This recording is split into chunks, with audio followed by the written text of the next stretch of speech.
Yeah, it's my first time that I have to prepare a presentation. I want to thank Dennis. Often you think, yeah, it's just a presentation, but just in making up slides and that, Dennis put a lot of time into it. And it makes you realize actually how important it is for a few reasons. You know, as I put it together, I also realized how fortunate I am in realizing it quite early. You think sometimes wine is about the most common reasons for it. First of all, your health is quite critical. Make a pleasurable work environment. And also I'm quite a lazy cleaner. So if you switch the machine off, it's clean, relatively. And then to avoid fire hazards. Because you can work in your workshop, your friend walks in, he has a smoke, and he chucks the stompy under the table. You wouldn't know about it until you see it go up in flames.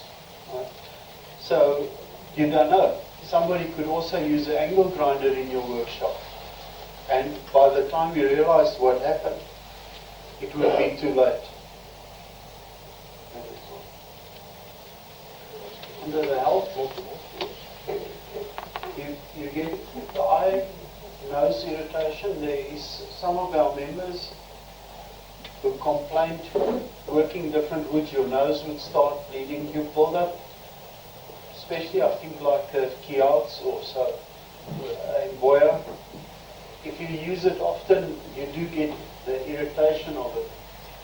You get skin irritations, dermatitis, respiratory system, your breathing and that. Often people will say, don't bother, you can drink 2 liters of milk afterwards. But it doesn't always work because the wood, it stays behind. And then the chronic bronchitis, and then I think the worst one is cancer. And it builds up over time. You would never realize it in 1 day or 2 days. But it's like smoking. At the end of your life, you think, I should have. No, but then it's too late. By the time you realize your problems, it would be too late. That is basically just to show you in dust particles. The dangerous ones is 1 micron. If you look at the cross-section of hair, you see, that's 100 microns. So that would be the size, say the screen size, a hair width. The dangerous ones is this one, that one. The one that you wouldn't even know about. It doesn't matter, even if the sun shines through your window in the morning, you see sometimes some dust. That would be around about the 10 micron size. 100th of a millimeter that would be. It's this ones, for which you would breathe in, will go into your lungs, you wouldn't know about it. And if you use a circular saw, believe me, you can make a lot of this. You wouldn't even smell it, or you wouldn't even know about it. And over time, it would definitely cause problems for you. There's also, thanks Ben. Another reason, number 1, was, as I showed on the previous slide, particles, which makes problem. The second thing is the type of wood. What causes it? If you look at rosewood, would be quite, if you would call it poisonous, it would be regarded as a poisonous wood if you would inhale it. This is my workshop. It's 112 square meters.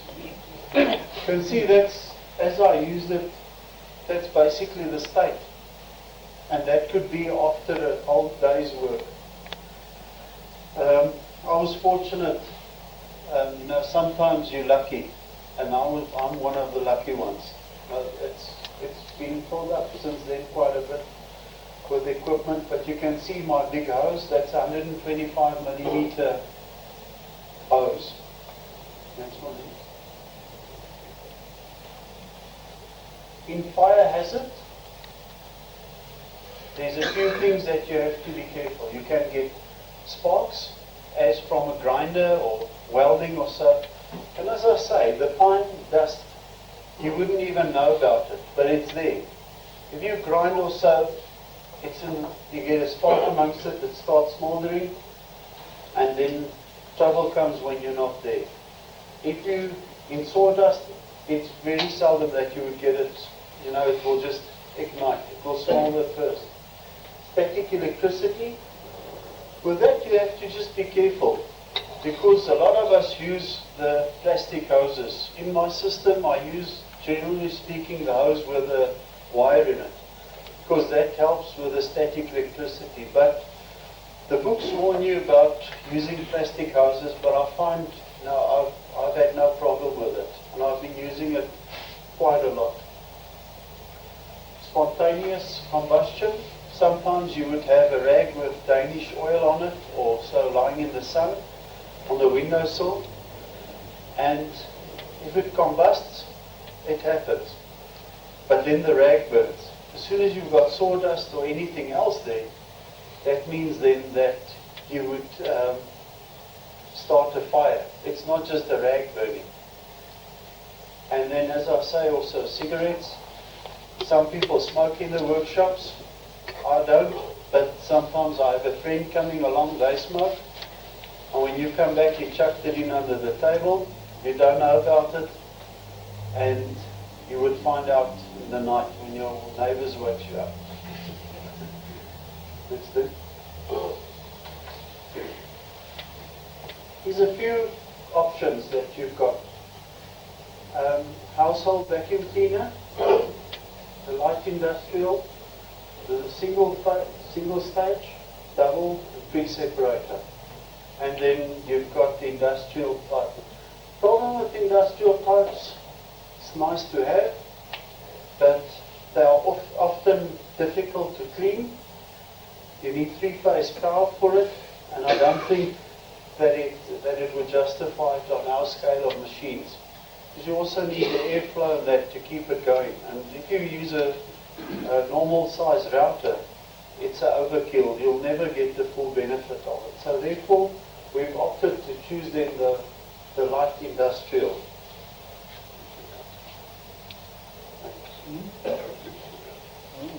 That's a single stage. As we commonly know, there you can see how it works. The heavy ones goes down as it separates it, and then the fine ones goes up. It's quite nice. Clive will talk a little bit later on the different bags that you would get. But there you can see the bags to the top. That is normally the one that's quite critical. The bottom one, that is just a lot of the times a plastic bag. So all you do is you unclip it here, and you can put a new bag in it. The disadvantage with this is you have to buy the manufacturer's bags to fit your machine. So they often have you, because they'll sell you a relatively well-priced unit, but they'll make their money on the bags. And that is sometimes a problem. This is a two-stage, one where the chips, as you suck it in, the heavy ones goes down, the lighter ones and the dust goes through the impeller into a bag.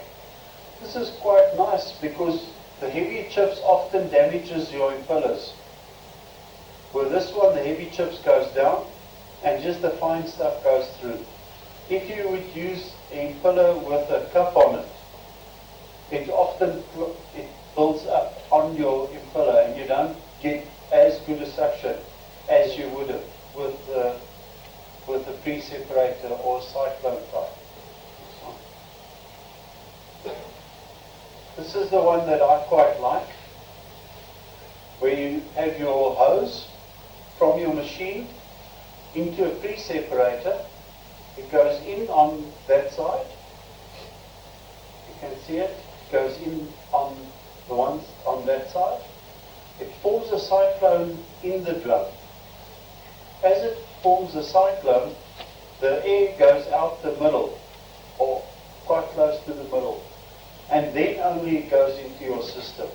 This is quite easy because you just disconnect it and tip it into a normal dustbin bag. And with this, you've got none of the dirt really going into your system. So you would maybe clean this out. It depends. If you run the drum up to the full, then you would start pulling it through. But other than that, hardly ever. You would have to clean this system out. And you'll see now, if I show you with this little one, the mini one I've built, that with this system, it's simple and it works like a dream. And it's also inexpensive to make.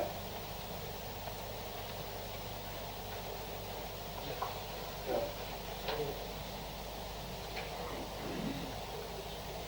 That is the one I'm using currently, what works for me. There's my machine. I just stick it in. I've got this one with a wire in it. Why I've got it clear here is when my drum gets full, often you get carried away and you're playing like hell, and you don't realize that it's actually getting full. Then you'll see the chips going up, and then there, I can see it. As soon as I see there's some movement there, then I know to change drums. I've got 3 of them. And then I just put a new drum in. Those are with a lid. I put a new lid on, and it goes to work, and they use it for oil or whatever, spillage. And I put a new one in, and then I suck the dirt out of the machine, you know. And that, yeah, I say, this is the system I've got. Inlet on the side, swirls around in the drum. The central fugal force then chucks it to the outside of the drum, and the clean air gets sucked out of the center. Yeah.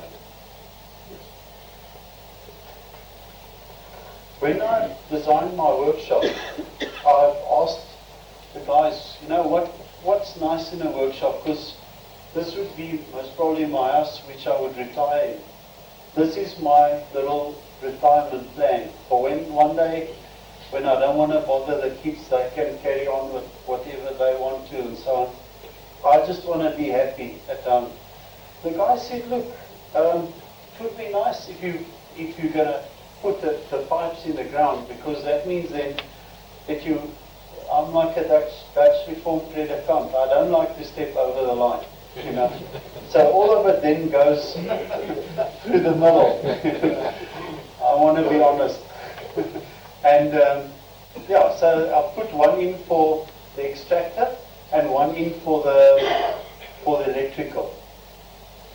Then we've concreted it in. You can see that's when we casted the screen for it. There is the holes on the inside. That's my van inside of it. It's 6 meters high as well, under the roof. The reason for that is I'm a tool and die maker by trade, and over the years my hearing is not as good as it used to be. Of course, often in a confined space, the smaller the workshop, the worse it is on your ears. And when I designed this, I said make it as spacious as possible so that it helps with my hearing. If you would plain planks in there or so, it's not, you don't have that funny buzzing noise when you go to bed at night. And it helps. My wife is more passionate about me than the workshops. She actually is the one who says, so when are you buying your lathe for the bowls? Don't we need a disc sander? No, it's difficult. Once you get them interested in it, you've got no motivational speeches for your tools. You can buy whatever you like. And you have to buy 2 of most of it. That's the workshop then from the outside. So I've got a big willow tree. Here it's 14 meters under the canopy.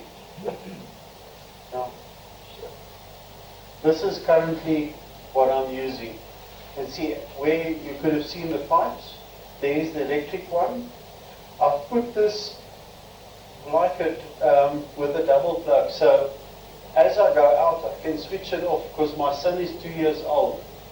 And he likes to also hang around there. So when I switch the dust extractor off, I also switch off the machine in the same time. So if the dust extractor runs, that means that there's power to my circular saw. And that is why I put them both on the same. This I had to upgrade to a 40 amp plug because using a 3 kilowatt motor on the planer, smaller than that, as soon as you start up, it trips. And it's frustrating being forward and backward in getting this lot sorted out. So that is currently how it's running, down and out. I've got the little mobile system if I'm just quickly cutting or so, but generally speaking, if it's on a Saturday or so that I'm going to spend time in the workshop, I just plug it in here and move the extractor to the outside. And it's quite nice. You can walk around your machine, and when it's switched off, the place is clean, relatively. You don't have to worry about it. And yeah, no, it's not an expensive way of doing it. If you're going to buy a big system, it's going to cost you a few thousand rand. If you use a vacuum cleaner and a drum, no, maybe for 300-400 rand you can get something that you can work with. And it's not, it's, if you use it, you'll see. And I think often it's like shaving. On Monday, Tuesday, Wednesday, the razor is fine. Thursday, it starts hurting. Friday, it's enough. When you change over on Monday again, you think I should have done this a long time ago. And that's how it works.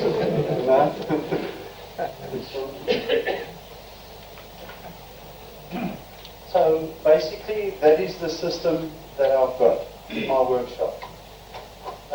With the drum, I use it, and at the back there's the power box for it. And as I say, I've got a few drums, just change it over, or if I use it on my router table or so, I can just wheel it around. It's quite easy. That you can see in the drum, the pattern, as it swirls in the drum. To chuck the finer stuff goes to the outside often, and the coarser stuff to the inside. So even on very fine sawdust, it pulls it out. And then inside the extractor, I've got a bag. And with this, there's hardly any dust. Sometimes it's not nice because I like the smell of wood in a workshop. If you walk in the next morning, it smells good. And with this, when you walk in, it's clean. Next one. This is basically the one that I've copied out of a book that I've bought. You can see the inlet, and this I've used the normal plumbing, PVC plumbing connections. As it comes through, in there, you get the elbow, which then gives you the turbulence. With the turbulence you've got, all your chips goes to the outside, the inside stays fine, and it sucks the air out the inside.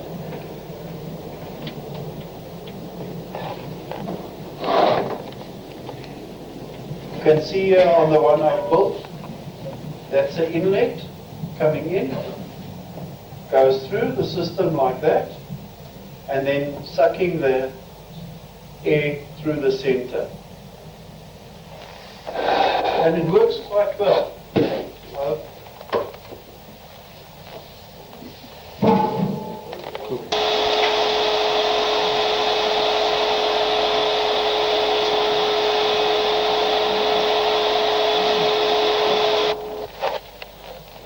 See that one?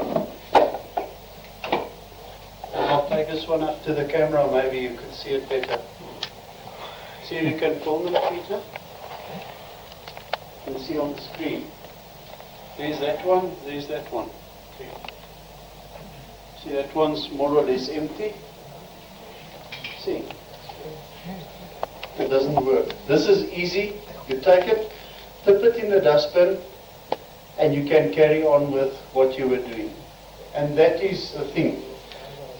Some of the guys have got it up to a 4-meter hose. So then what you would do is just stick it in on your little adaptation inside your planer, or this would be then for routing. Stick it in there, and you can do it like that. Or you go to another machine, still standing at the same spot maybe, stick it in this machine, use it there, maybe go around, stick it in that machine, use it there, and it's not a hassle. Alternatively, you can T-pieces You could. with the gates. Yeah. Okay, is that sealed on the top or is it just the No. one that's good enough? Yeah, it's good enough. That's just normal MDF. Yeah.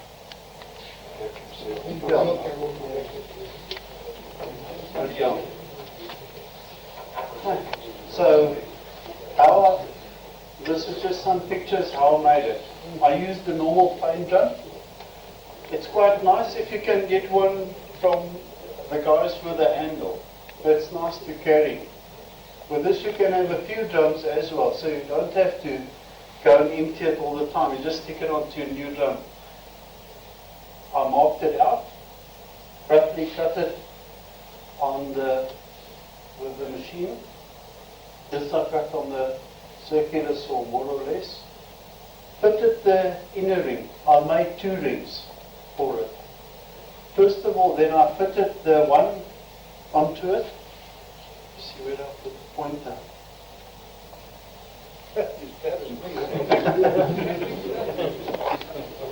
See there? I fitted it. As I put it in, I felt I'm going to battle to get it out. But then I just knocked it on one side. As it tipped, then I pulled it out. Well, there I fitted it and then glued it up, the 2 parts together. And with that, it's tight enough air to seal. Another thing with the dust extraction, often if you seal it 100%, you don't get as much suction because of you not having enough airflow.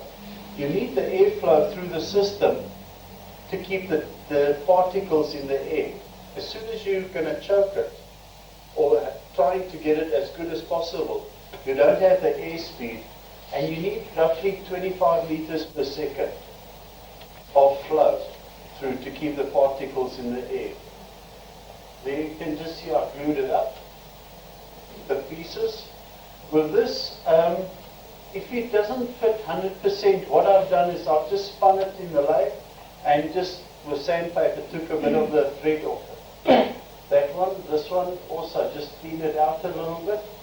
But it depends on your hose or whatever you can buy. I go to the guys and then I see, okay, this is, and I more or less make up a kit from what's available. Some stores have got rubber fittings and all nice stuff actually for it.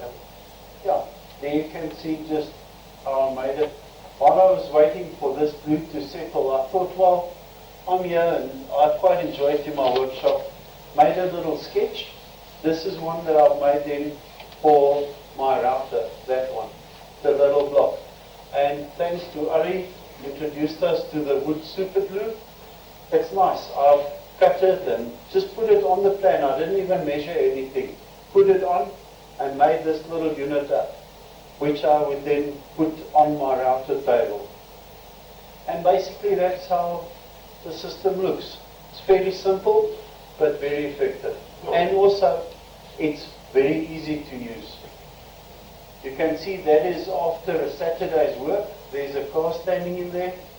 I pulled it in, it was standing here, but the floor is still shiny.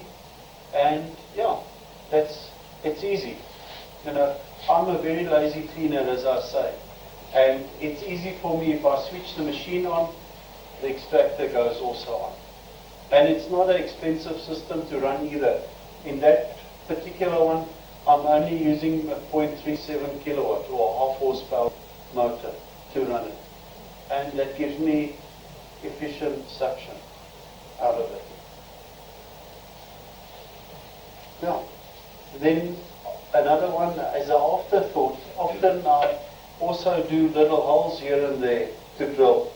And I'm quite spoiled with my little dust buster. See? That's another way of doing it.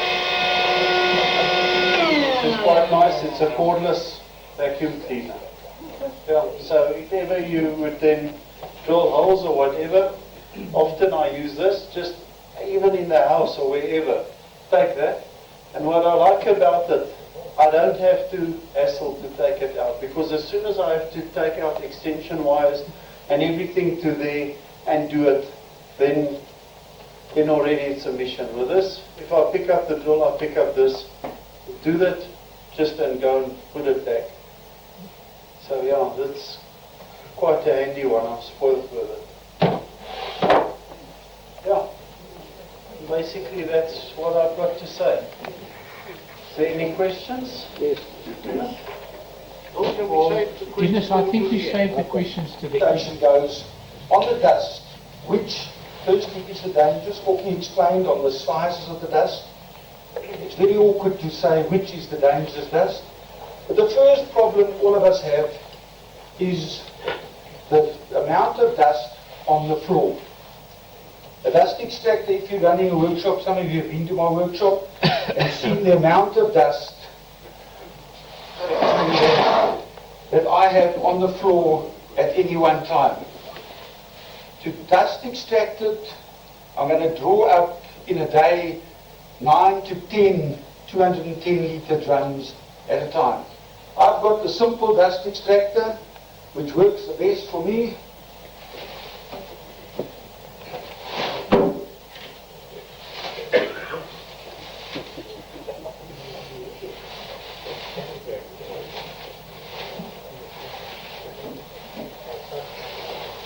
There's the scoop for picking up the dust.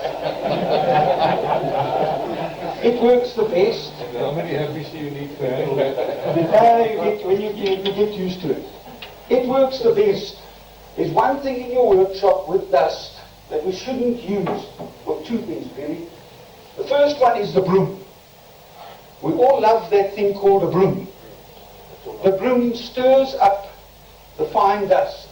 It leaves the coarse dust, or chips as they call it, on the ground, and you stir up all the fine dust, which is the dangerous one. So you're stirring up the dangerous dust and getting it into your lungs firstly, which is not a good way. Then a lot of people also use compressed air to blow the dust out, or a blower. Yes, it works if you've got it high up in the roof and you're blowing across your workshop. You will draw out the fine dust. But it's not good for on the floor. So all you're doing is you're stirring up more of your dust and making it worse.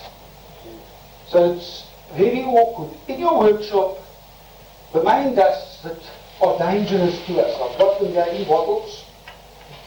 Anyone who wants to sniff them, it's not advisable.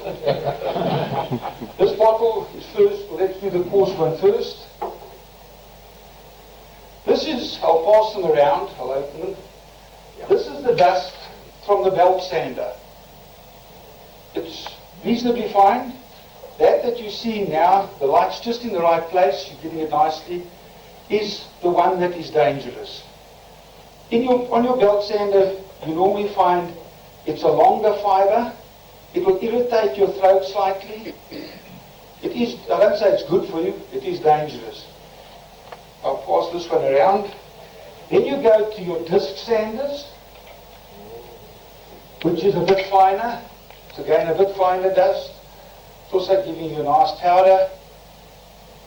And then the one that is the worst is the fine dust that none of us clean up. None of us clean up. This dust in this bottle, you can see it's like water almost. This dust is the one, if you climbed on top of your books, your shelves in your workshop, on top of your wood, on top of everything, you're going to get this dust. This is the dangerous one. It is, Ockie says, dangerous for fire, yes. It has what they call a shear angle.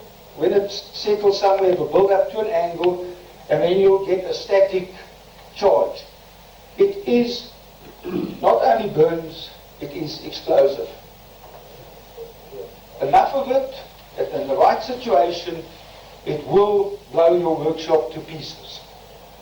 someone here worked in one of our fellow members worked in the flour industry, the catering industry, and cake flour is exactly the same. This dust is terrible stuff. It is the one that will affect you most. Now, on the dust side, we use, a lot of us will just quickly diverse from extraction, is to dust masks. We use a little paper mask, which goes over your mouth. They're not a bad thing. They are designed, am I moving around too much? They are designed to have, sort of a 1 micron, 1.5 micron gap. But we also do it, we take it and we put it on the top of our head, or we hang it down here while we're doing something else. When you put it on, leave it on. Don't take it off. The filtration of that mask actually improves with the dust on it. As you get a bit of film of dust on it, it decreases the size of the filtration, so let it decrease until you battle to breathe, then take it off and put a new one on. But don't take them off and don't blow them out. Once you blow out, you're looking for trouble. That's when you blow the dirt through to get it better into your lungs. On your dust extractors, we come to filter bags. I'm just going very quickly through. This is a filter bag supplied by one of the big companies that supply the filter bags on a dust extractor. I'm not telling the name. I'm telling you. I'm saying that one is not satisfactory. Firstly, it's too small. Secondly, it's too thin.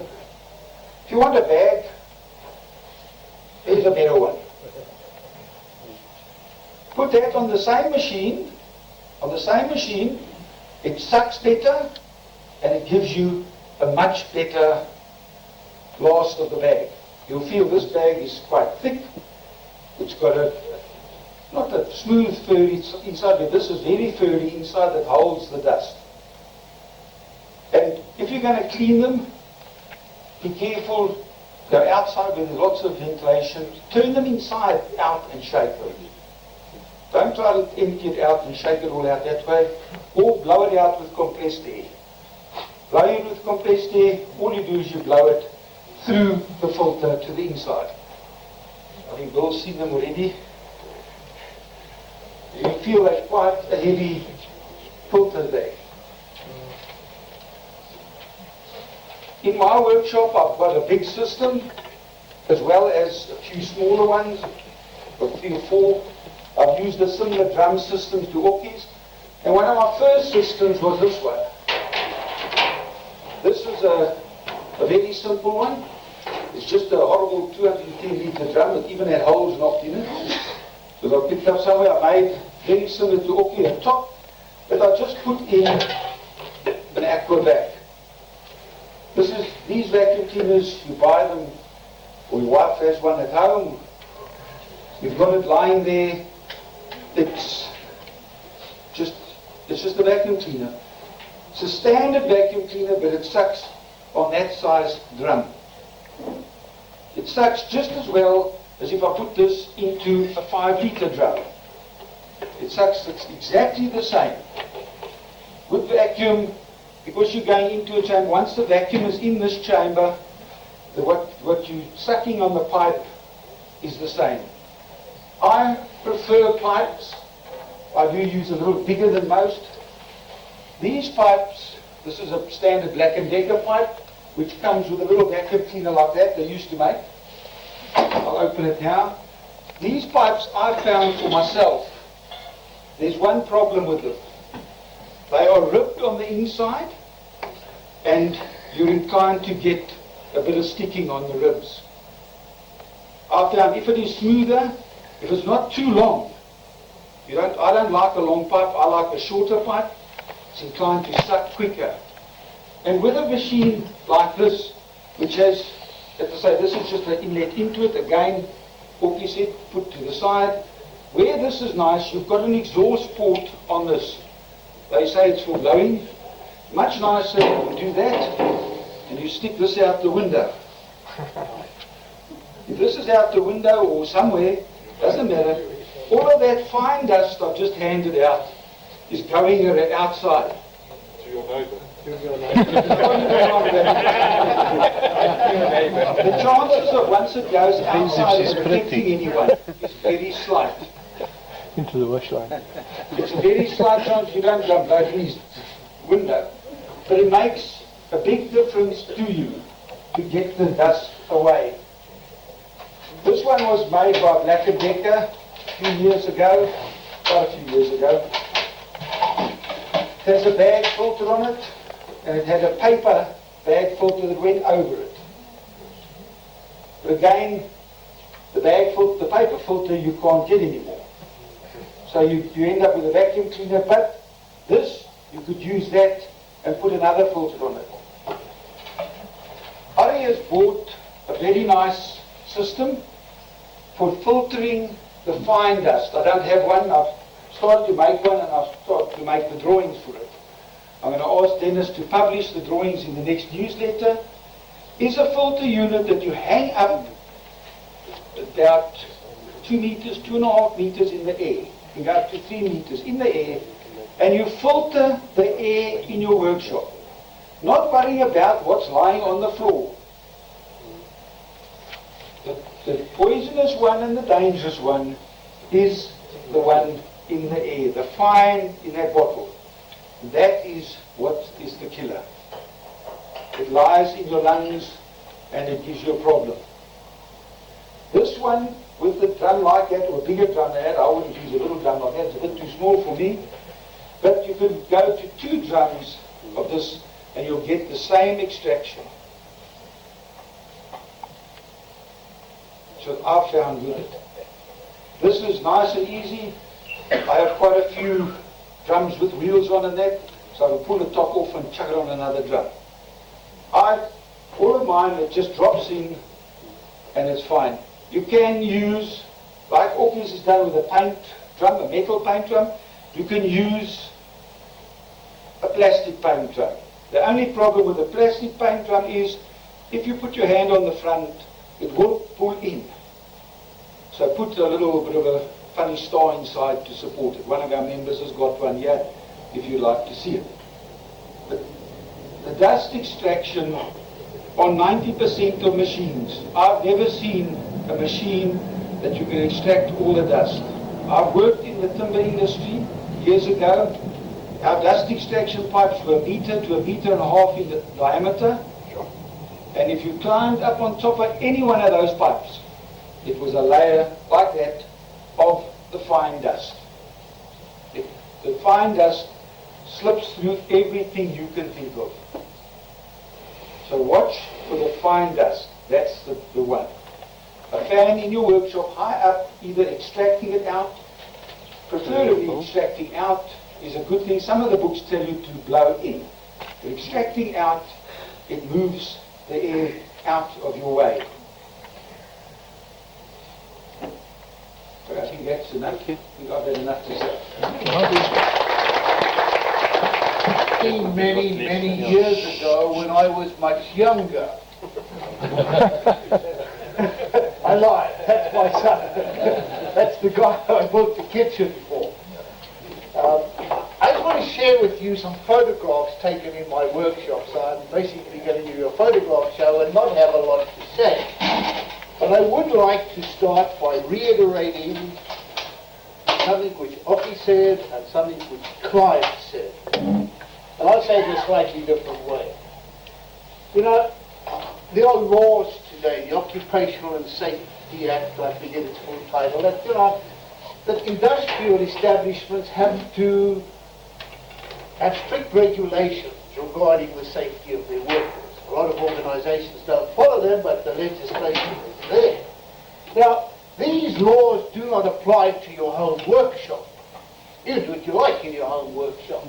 But it does make sense to protect yourself from dust, from fumes, from noise, and pieces of wood or metal which may fly up. I want to enjoy many, many more years of woodworking. This picture was taken even a lot longer This is when I started my woodworking career. No, I lie. That's my 10-year-old grandson. He understands the problems of dust and noise and the possibility of things in his eye, shooting into his eye. And here's a photograph of him with his earmuffs, his goggles, and what he calls his oxygen mask.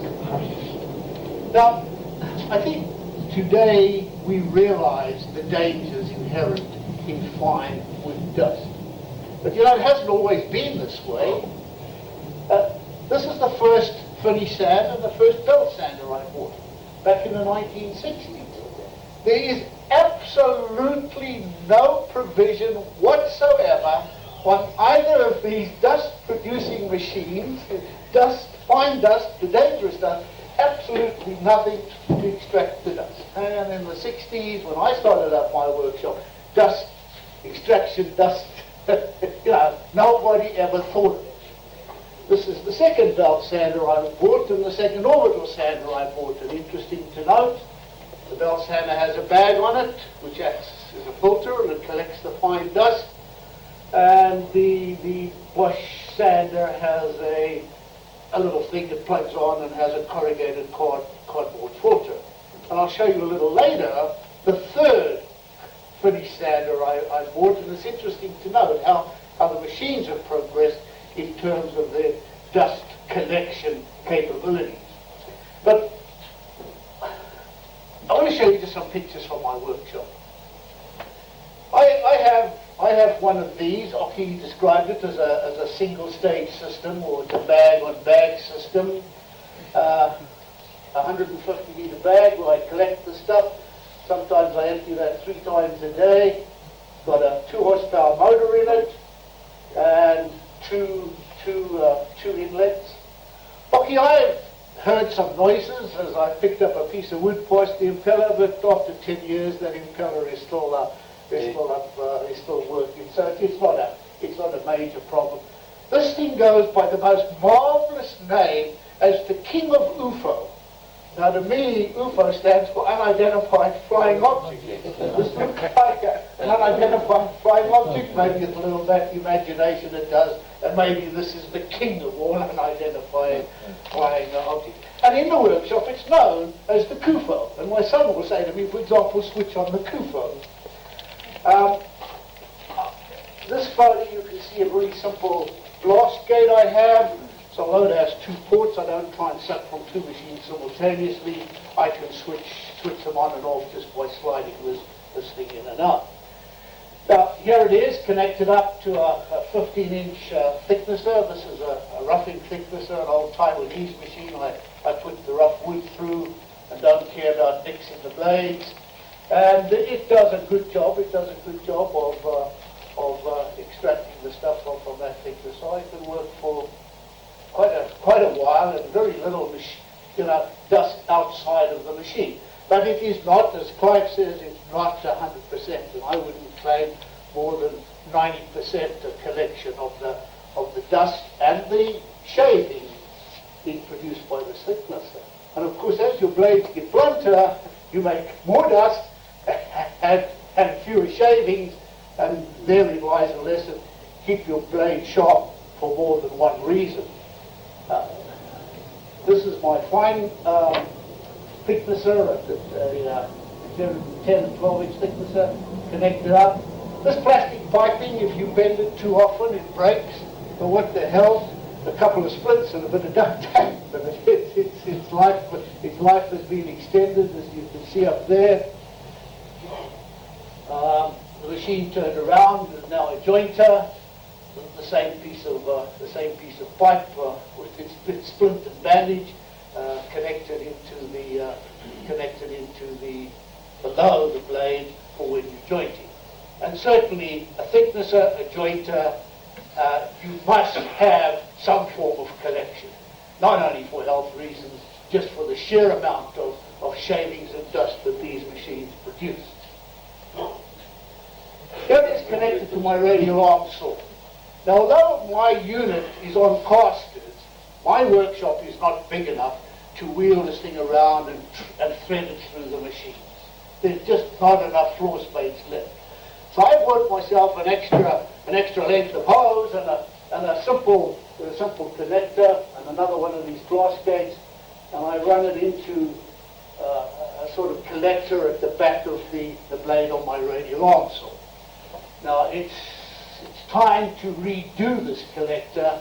In fact, I must make it higher and I must make it wider, because although the bulk of the stuff shoots out straight from the blade, and it's interesting, you can see the difference in the part of the particles when this when the extractor is switched on and switched off. Here I have about 4 meters of a 100mm hose, and drive over that length there I still have sufficient sucking power to pick up the dust from the radial arm saw. Here it is connected into the back of my table saw. So I move hoses around my workshop and I catch the hoses with a bungee cord. You know, nothing's permanent. I make furniture. I don't have time to make attachments or whatever for my machine. On the circular saw, it doesn't work that well.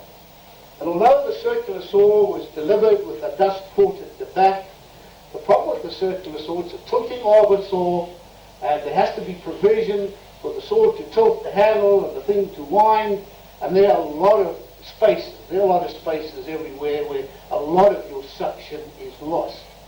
And I couldn't find the photo, but a number of you will remember the thing which Ockie showed us once, where he in fact made a cloth bag to fit around his machine and close off these spaces. And perhaps I should think of doing something like this to my table saw, to close off with a piece of cloth, with a piece of foam, with a piece of rubber, those openings which are necessary so that the arbor can tilt and get better extraction. I said that most times I only run one machine. You know, you do something and you go to another machine and you do a whole lot of this and a whole lot of that. But of course the operation where you are jumping from one machine to another is where you're ripping and jointing, ripping and jointing, ripping and jointing.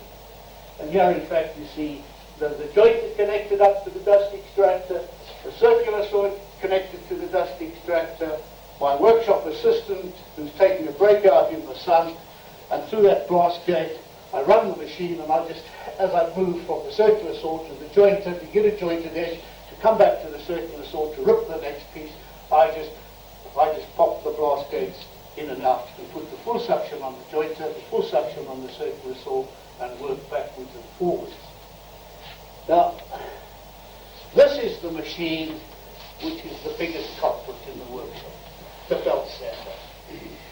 And although this belt sander has the dust extraction port at the back, and you see it here connected up to the dust system, that doesn't work. It works, but it only works. You know, there's still a lot of dust flying around. And it's because you have a belt which is this size, which is running around, it's putting particles with it. Some of the stuff you're sanding off this edge, some of the stuff you're sanding off that edge, the piece of wood you're sanding gets in the way of where the airflow is, so it doesn't work very well on the belt sander. But I religiously connect up my belt sander and switch on the vacuum, because this is the worst culprit. Just a few more slides. And again, my approach of a piece of hose connected up, tied up with bungee cords. This is a little slot mortiser I made. The hose above it, which at least stops all the stuff going into my face. The fact that there's a lot of stuff going elsewhere, at least it stops the dust coming and the chips coming up into my face. And I should find some time and pull some sort of shroud around this so that do a better job of dust and chip collection. I don't bother to connect it up to my bandsaw. I don't do a lot of bandsawing, and bandsawing doesn't create the same sort of amount of dust as a circular saw or a belt sander. My bandsaw doesn't have a dust port. I noticed the later models, they've retrofitted a dust port, but I don't see the need for it on my belt sander. I don't see the need for it on my drill press.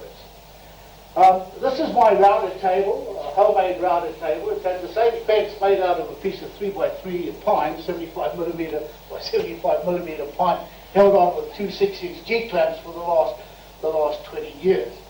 But there's a hole in the back of that, and I put a hose into it, because the router, of course, creates a lot of shavings and also a lot of fine dust, depending on how sharp your cutters are and depending what wood you are routing. Now, this is what Ockie described as a two-stage system. There's my light industrial vacuum cleaner, very similar to design to that, just a different color, and interspersed a pre-collector, in this case the one made by Triton. When my son bought his Triton saw, he bought the Triton dust collector and I've inherited it, and I use it between the router and the vacuum cleaner. And the reason I do that, and the answer to a question, and I think Ockie answered it, is I can connect my wife's Belay vacuum cleaner up to that, and not have to buy the new bag. So that stage in between, the type of thing Ockie described here, I can tell you works very, very well.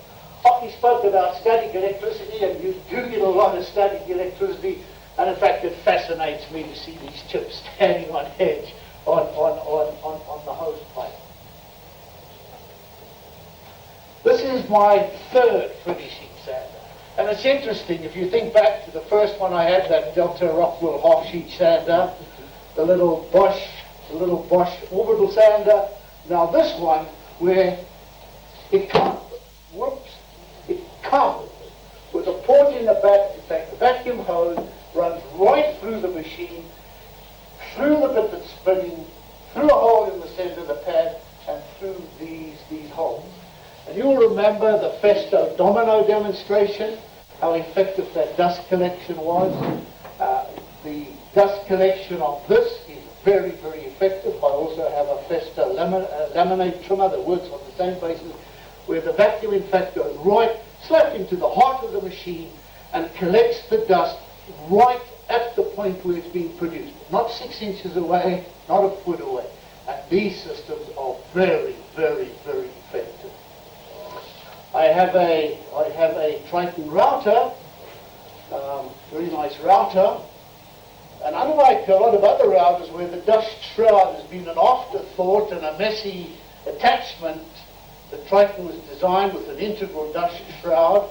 It works extremely well in terms of collection because it's a true shroud. So we see it going in here.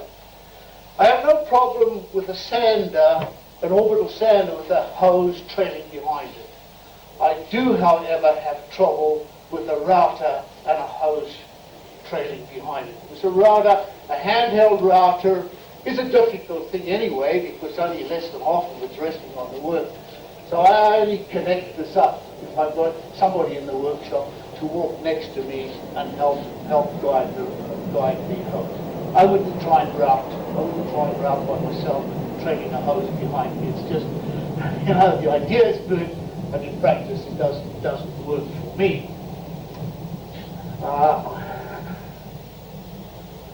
I didn't get round to taking a photo of my biscuit cutter. My biscuit cutter was also made in the days before people were concerned about dust. And the way I use my biscuit cutter is I biscuit cut, and my wife or my grandson or somebody holds the end of the hose next to the biscuit cutter and collects up all the dust. Well, I guess I could make some sort of permanent attachment. And again, a biscuit cutter would be no problem, because a biscuit cutter, you're there and you plunge and you're not moving it around, unlike a router. But to me the most important, and Clive has mentioned this, and you stole my thunder, Clive. To me the most important, and excuse me if I'm now talking funny, to me the most important dust extraction unit of all is some form of face mask. some form of face mask. And here, very carefully, you can see my name is written there. And in my workshop, in the drawer, there's a dust mask with the names of my sons and the people who helped me. So each person has their own dust mask. And if you can see this, it's got kind of dirty. And as Clive says, don't blow the compressed air through. In fact, it's this fine layer of dust on the outside which increases the filtration ability of this dust mask. I don't know how many times, but it certainly increases. So that's all I had to say. And in fact, I just wanted to share with you a couple of photographs taken in my workshop of how I have a single unit, and I just move the hose around and jury rig it, and a lot of times just using a bungee cord. So I'll put my grandson back up, and with that, Bo, I'll hand back to you.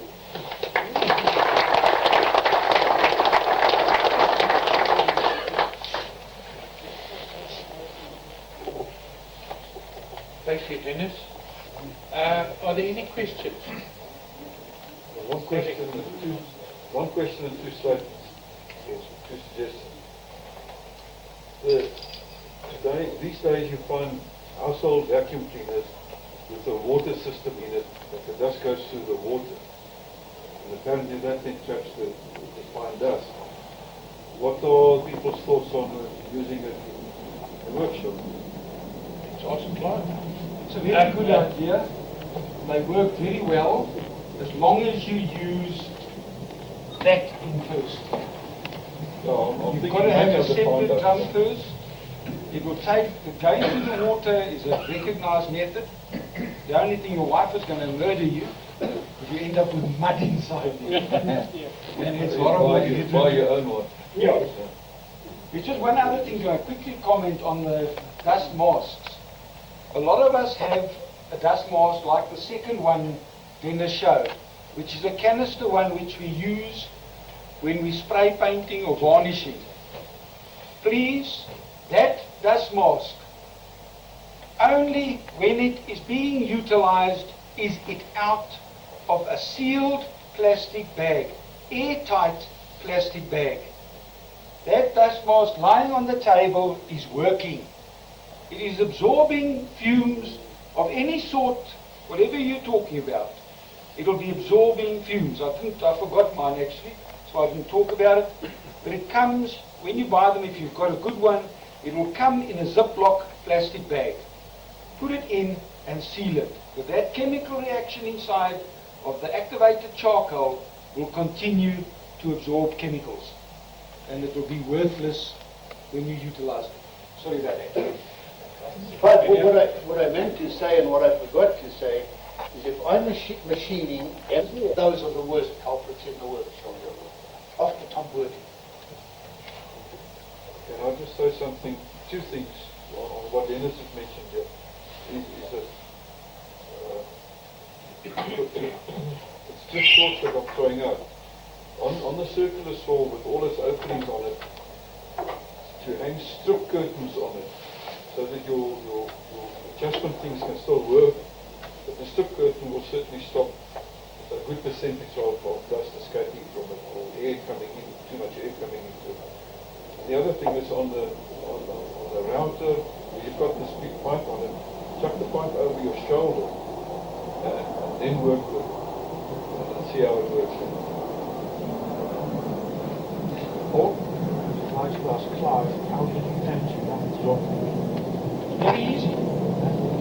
It's very easy. I have plastic bags, which is, this is a small one. I take my bag in and out. Sorry, Clive? Clive? What was the question? Couldn't hear the question. It's easy to just take the vacuum cleaner out, take the top off, put a plastic bag over it, one of these reinforced plastic bags, tip it upside down and it empties. It's a lot easier, and I've got, on my big extractor like Ockie, I've got a few of these on wheels that I use. Because I can't, the time to sit in empty bags is too much. It costs you too much time. That's the easy way. Just slide it over and tip it off.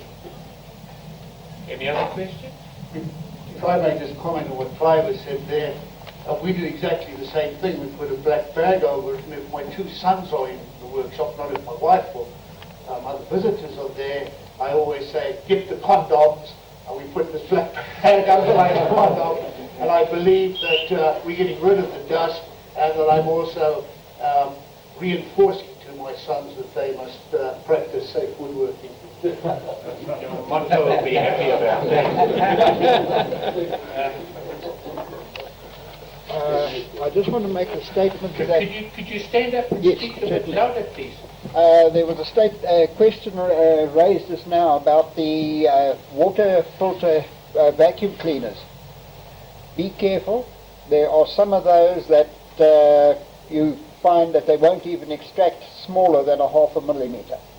You have to go to a higher quality water vacuum cleaner to get all the dust out, because the dust literally floats on top of the water and just swirls out through the air thing. If you put a piece of muslin cloth over the air outlet, you'll turn it over after a couple of minutes and you'll see it completely brown for all the dust that actually comes through that machine.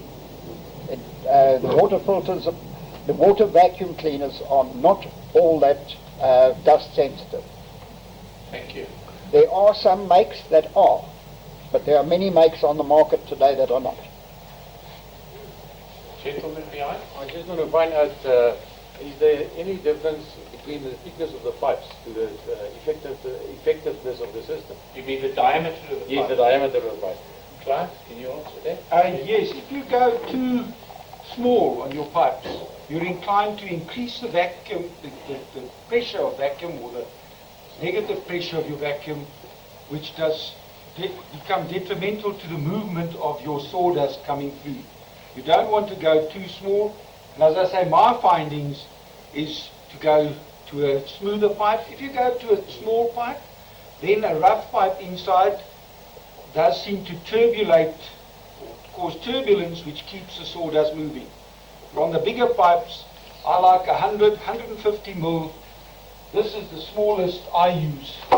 Is this one, which I think is 60 mil. I don't like anything smaller, because you don't get the movement of your sawdust. When you're doing fine dust, then you can go to a small pipe. But on coarser dust from planing machines, routers, any other machine, saws, you need a bigger pipe to get a big flow of air. The more airflow you've got, the better suction you have as such. One of the tricks to keep the air flowing in the pipe is to drill a 5 millimeter hole just near the start of the pipe, which springs in air. Because you're bringing air in it, you're preventing any blockages. It helps, keeps the particles moving, because you need it as a conveyance. Yeah, that does help a lot as well, or else try to always, not when you've got a heat, push your nozzle right into the pipe, right into the sawdust that it closes. Take it and just flick over. And you'll find it draws a lot faster and gets it out the road. On a circular saw, router or anything like that, you'll always have enough air coming in. A planing machine, a thickness planer is the best one, because your cutter block actually creates a draft as well, which blows the air. Question at the back. Sorry, Clive, the size of your vacuum unit there, is that sufficient for a table saw or a shaper? A small one, yes. I wouldn't talk about a thing like mine, which is a big one, but it's sort of an 8 or a 10-inch circular saw. That will be plenty big enough. That's for a shaper or a spindle? Spindle, yes, a small spindle. If you've done a good shroud, that will take out all the dust from it. Chris, if I may comment, I find that a 100 millimeter hose are just at the limits of the extraction capability on that 12-inch thickness. You know, I actually see that there are times when I should perhaps have a larger hose and a bigger system on a 12-inch thickness. I would also say, if you would look at your position, if you would use it just as a dry run without connecting a hose, you would then see the path of the shavings. If you would build a unit, build it so that it actually chucks the shavings into the pipe. Peter? My experience with the water extraction is that the water will absorb so much dust, and then the dust just goes straight through the water and into any other filter system you've got. It will not just continually absorb dust, strangely enough. That's why I say if you have a system like this beforehand, it does take out the majority of the heavy dust. If you add a drop of liquid soap to that water, it breaks the surface tension of the water and it will wet the dust much more effectively. Which is not necessary when you're machining an oily wood like Keon. If you add more soap. Any more questions? That's it. Right, and it's just for me to thank Ockie, Clive, and Dennis for the most interesting talk.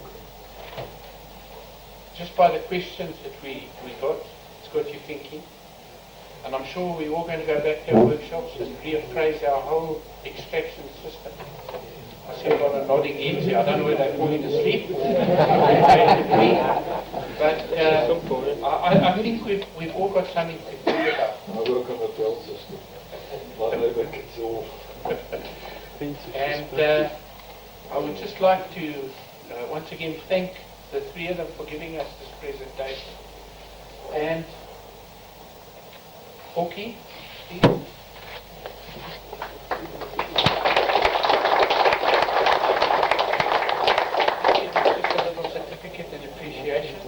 Thank you for the torture you went through.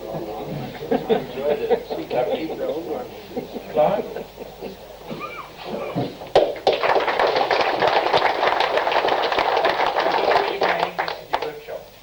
But anyway, that's your problem. Thank you, Clive.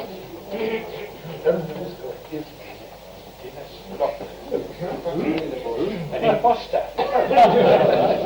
Dennis.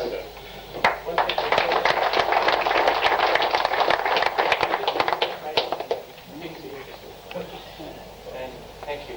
And whilst I'm giving out those certificates, I'd just like to thank Neville Anderson of Framing Arts and Crafts Stand in Boxbury. You know, I just pick up the phone and I say to Neville, I need 6 frames. And he says, no problem. I phoned him yesterday and he rocked up here with 6 frames. So, I'm not punting or anything, but support him if you can. If you need any framing, he's a most obliging fellow and he helps us a lot. Before I close the meeting, I just remind you to take your Wood of the Month pamphlet at the door, as well as the flyers for the